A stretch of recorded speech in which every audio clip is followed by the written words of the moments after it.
E aí, pessoal? Estão aqui, dessa vez aparecendo. Vim falar mais um pouquinho sobre Berserk, né? Sobre o Berserk, que a gente chama de tanto jeito diferente aqui. Por que eu estou insistindo no assunto? É um assunto importante. Eu sou super fã de Berserk, como prefiro. Então, vou aproveitar para falar sobre a obra e o que tem sido conversado a respeito dela. E mostrar também para vocês a última coisa que li dele, né? Na verdade, releitura. Então eu trouxe aqui para vocês verem o meu volume 14. Como vocês sabem, ó, o meu Berserk bem aqui. Estou aqui em frente à minha estante de mangazitos. Então, 27 e 28 da versão meio tanco, ó, como são fininhos e o papel é mais escuro, né? Mais amareladinho. Estou preferindo trocar pela versão atual, certo? Porque aquela coisa, é um dos que eu mais gosto. Se não fosse, eu deixaria o papelzinho amarelinho mesmo, mais antigo e tal. Mas não, como é um dos meus preferidos, eu quero ter ele em melhor qualidade, digamos assim, né? Normalmente eu me importo simplesmente de ler a história, mas existem alguns casos em que eu prefiro ter uma versão mais bonita, por que não, né? Então vamos comentar sobre isso aqui e outras coisas de Berserk que estão rolando aí na internet nesse momento. O que nós temos então aqui? No volume 27, como eu disse, imediatamente após o Eclipse, que na versão meio tanque é no volume 26. O que é que nós temos? Uma publicação um pouquinho diferente de quem está acostumado a ver o novo. O novo por dentro é branquinho, o antigo era pretão, tudo black aqui. Então você abria com uma listinha de personagens e aqui do lado a aberturinha, né, do capítulo com os títulos. Tudo preto, o novo é tudo branco. E aí você tinha aqui uma recapitulação do capítulo anterior. E isso aqui fala, grosso modo, sobre todos os volumes anteriores, né? Os 26 volumes anteriores ou os 13 volumes anteriores, se você está se baseando na versão atual. O que ele diz aqui para nós? Quando Griffith descobriu sobre o relacionamento de Guts e Casca, sofreu um acesso de frustração e fúria. E aí ele reencontrou o Berrelite perdido, teve início o ritual do sacrifício, milhares de demônios reuniram-se ao redor do grupo e o Falcão Branco foi arrebatado. Um terrível banquete macabro teve início e quase todos os integrantes do bando do Falcão presentes tiveram mortes horripilantes. E foi mesmo. Guts lutava para não ser devorado por demônios quando Griffith renasceu na forma de Femt, ou como diz no anime, Femto. Que mais? E estuprou Casca. É até um assunto que falava com o colega, né, o Biel, lá do Projeto Fantastic, que Berserk tem muita coisa sexual no sentido negativo, né? Tem muito abuso sexual. Então estupro tem vários. Ao ver a cena, Guts cortou o próprio braço para se libertar, desejando resgatar a amada, e na luta perdeu também o olho direito, né? Quem já leu, isso aqui não é spoiler nenhum, né? Se você não leu ainda, aproveite a experiência, vá conferir, ver se o que eu estou dizendo é verdade. O ritual insano foi interrompido com a chegada do Skull Knight, um cavaleiro misterioso que já havia impedido a morte de Rickert, ou do Rickerto, né? O Rickert, como eu prefiro chamar, aquele menininho do cabelinho loiro, tigelinho. Ao voltarem para a dimensão normal, Skull Knight levou-os em segurança para uma caverna nas montanhas próximas à casa de Godot, que é o cara que fez a Dragon Slayer, né? A Dragon Slayer, a espada do Guts. Agora Guts tenta compreender tudo o que aconteceu. Então aqui você tem, né, essa parte do Skull Knight andando com o Guts aí na garupa. Eles conversam e tal. A Casca estava perdida nesse momento, sendo cercada aqui pelos demônios. Aqui o Guts vai descobrindo o que está acontecendo com eles. O Skull Knight dá uma aulinha para ele aí sobre o mundo sobrenatural. E a Casca é visitada aqui pelo seu filhote, o demônio infante. Né? Na verdade, ela dá à luz esse trocinho aqui. E me deu a entender que ele é o filho do Guts, não o filho do Griffith. Né? Ele já vinha sendo gerado, porém, o estupro dela pelo Femto, ele corrompeu o bebê. Né?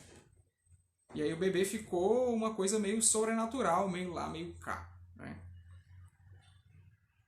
E o Guts, né, tenta continuar vivo aí, continua seu treinamento, mesmo com o braço só, né, a sua prática, e ele tem dificuldade, né, em aceitar o que aconteceu, né? Por exemplo, a casca, ela ficou, como alguns dizem na internet, virou uma batata, né? A casca, ela não tem mais inteligência e ele tenta se controlar porque ela era a esposa dele, né, a mulher dele.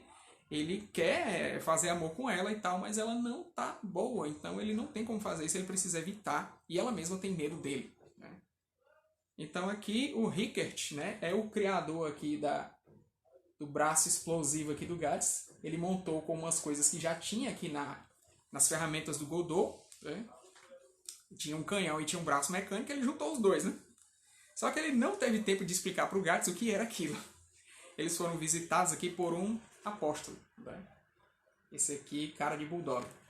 E aí o Gats teve o teste, né, de uma espada que o Godot tinha feito para ele, mas como vocês podem ver aqui, não é nada como a Dragon Slayer, né? Essa espadinha aqui é michuruca perto da Dragon Slayer.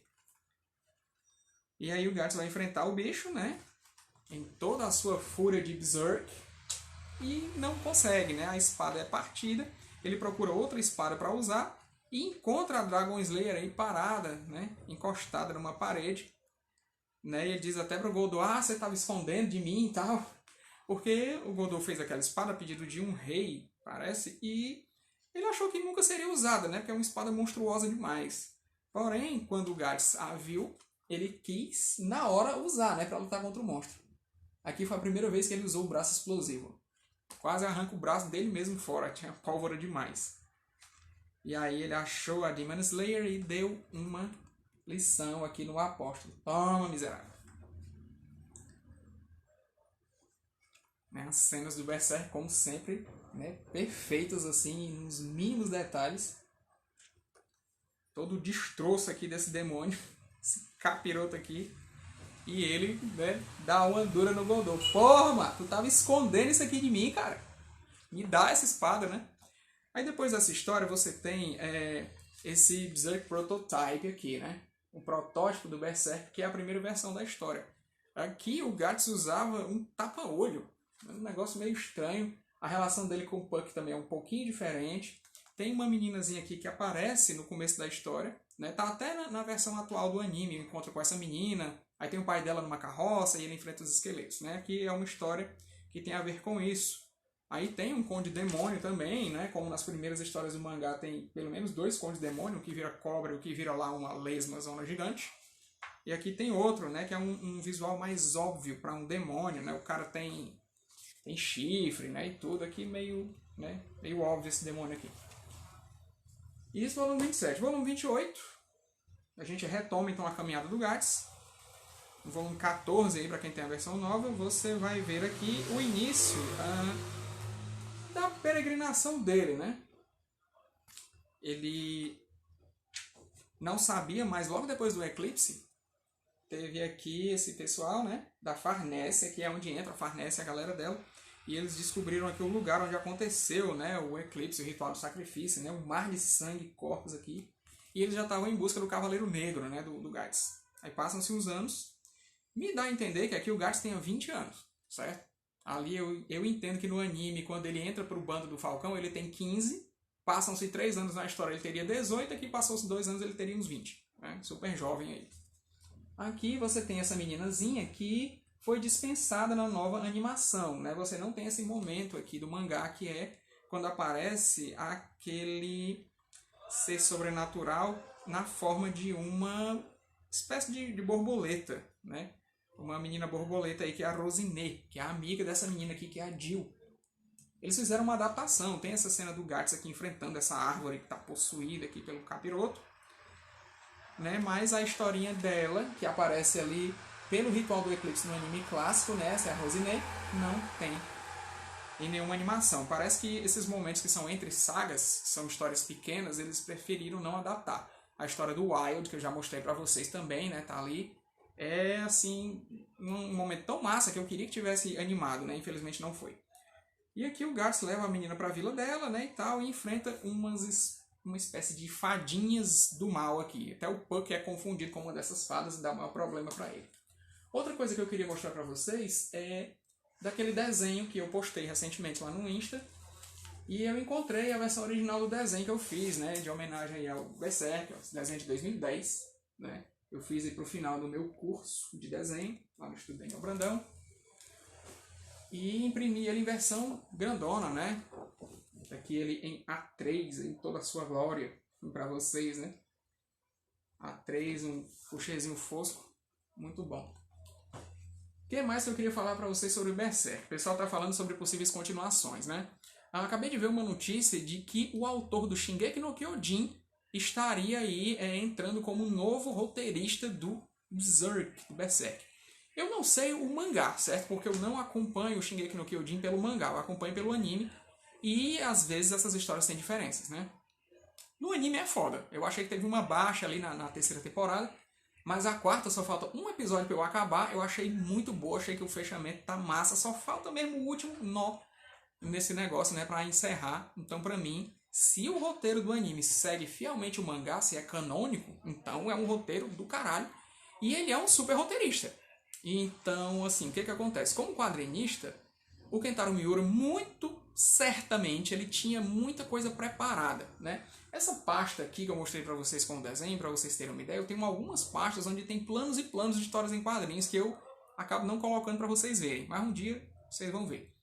E aí, assim, ele devia ter muita coisa preparada, muitos esboços, inclusive, né, até provavelmente de personagens que nós não conhecemos ainda, e direcionamento para a história. Então, o editor também deve saber desses planos, e os assistentes, eles tinham dado um Twitter dizendo que eles tinham esperança de continuar. Então, o que ocorre? Você já tem a equipe de desenhistas, tirando, claro, o artista principal, que era o Sensei Miura. E você tem o editor que sabe como a história iria continuar. E você tem um roteirista fodástico aí, que é o cara do Attack on Titan, né? O Shingeki no Kyojin, disposto a trabalhar na história. Então eu acho que nós temos uma boa possibilidade de um final interessante pro Berserk, certo? Vamos esperar que sim, né? Porque é aquela coisa, por mais que o fã tenha medo que se mexa na história dele, também é frustrante pro fã não ver um final. A gente quer um final, né? E assim, isso acontece muito em anime. Eu imaginei que eles poderiam fazer o final do Berserk em anime, porque muitas vezes ocorre isso, né? O anime acompanha o mangá tem que continuar a ser publicado, então o anime inventa uma história nova para que ele possa ser concluído. E aí fica diferente, né?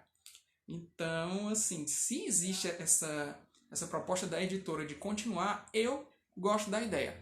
Porque, queira ou não, embora seja uma obra de arte, o Berserk também é um produto. E é interessante para a empresa que, como produto, ele continue a render, né, a dar lucro. E aí, parece que eles estão realmente decididos. Eu desejo toda a sorte do mundo para o roteirista e para os desenhistas, né? Eu acho que eles vão direcionar bem. Olha, você imita melhor o estilo do mestre e tal, então você vai ficar responsável pelos personagens ou por esse personagem. Vai que tem um cara que desenha o Guts melhor do que o outro. Um que desenha o Griffith melhor do que o que desenha o Guts, e por aí vai. Né? E assim, você pode lembrar de outros casos onde entraram outras pessoas nas histórias e nem por isso ficaram ruins, né? Por exemplo, o Ernie Chan, que era o arte finalista do John Buscema na época do Conan. Quando o John Buscema sai, o Ernie Chan continua e a arte não cai. Né? Ficou um tiquinho diferente, mas se você não tiver noção de desenho, você nem percebe. Então, assim, é o que está rolando agora. Essa possibilidade aí, eu acho massa. Espero que dê certo, espero que seja bom. Espero que seja uma continuação digna e que não enrole.